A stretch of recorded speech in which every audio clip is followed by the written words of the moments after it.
নমস্কার বন্ধুরা, আমি আজকে রান্না করব রুই মাছ আলু বেগুন দিয়ে ভিন্ন স্বাদের একটি রেসিপি। নমস্কার বন্ধুরা, আমি মৌসুমি মৌসাম ক্রিয়েটিভিটি চ্যানেলে সবাইকে স্বাগত জানাই।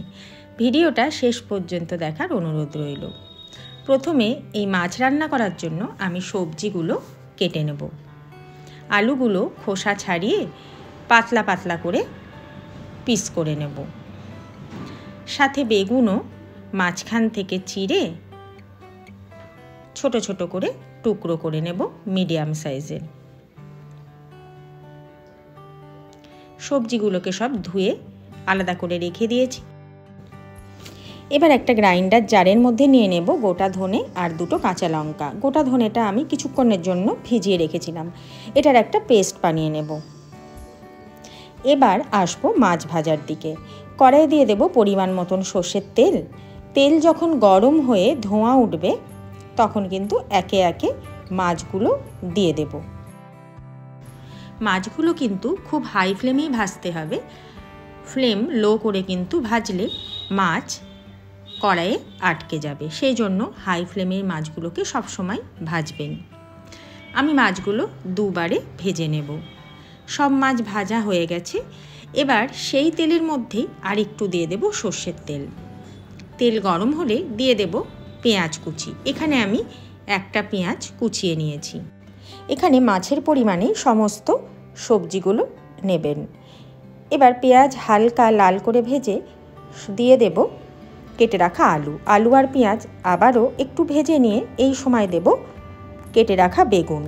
এবার আলু, বেগুন আর পেঁয়াজ হাই ফ্লেমে খুব ভালো করে বারবার নাড়াচাড়া করে ভেজে নেব। এই সময় দেব কিছুটা পরিমাণে হলুদ আর স্বাদ মতন লবণ। আরও একবার সমস্ত কিছু খুব ভালো করে মিশিয়ে নিয়ে এই সময় দিয়ে দেব পেস্টটা দিয়ে কিন্তু লো টু হাই ফ্লেমে খুব ভালো করে হাতে সময় নিয়ে কষিয়ে নিতে হবে মশলাটাকে। এই সময় দিয়ে দেব কালারের জন্য সামান্য লঙ্কার গুঁড়ো। আবারও খুব ভালো করে কষিয়ে নেব। দিয়ে দেব পরিমাণ মতন জল। কষানো যখন হয়ে যাবে তখন পরিমাণ মতন জল দিয়ে তার মধ্যে দেব দুটো কাঁচা লঙ্কা। ঝালটাও কিন্তু আপনারা নিজেদের স্বাদ অনুযায়ী দেবেন। ঝোলটা ফুটে উঠেছে, মাছগুলো একে একে ঝোলের মধ্যে দিয়ে দেব। এই মাছটা কিন্তু একটুখানি ফুটে উঠলেই নামিয়ে দিতে হবে, কারণ এটা আবার দ্বিতীয়বার ফোড়ন দিতে হবে। মাছগুলো সব দিয়ে গ্যাসের ফ্লেমটা বন্ধ করে দিয়ে মাছটা আগে একবার নামিয়ে নেব। একটা বাটির মধ্যে ঢেলে নেব। এবার কড়াইটা ভালো করে ধুয়ে আবারও সেই কড়াইয়ের মধ্যে দিয়ে দেব 1 চামচ পরিমাণে ঘি। ঘিটা গলে গেলে দিয়ে দেব একটা তেজপাতা আর কিছুটা জিরে, গোটা জিরে।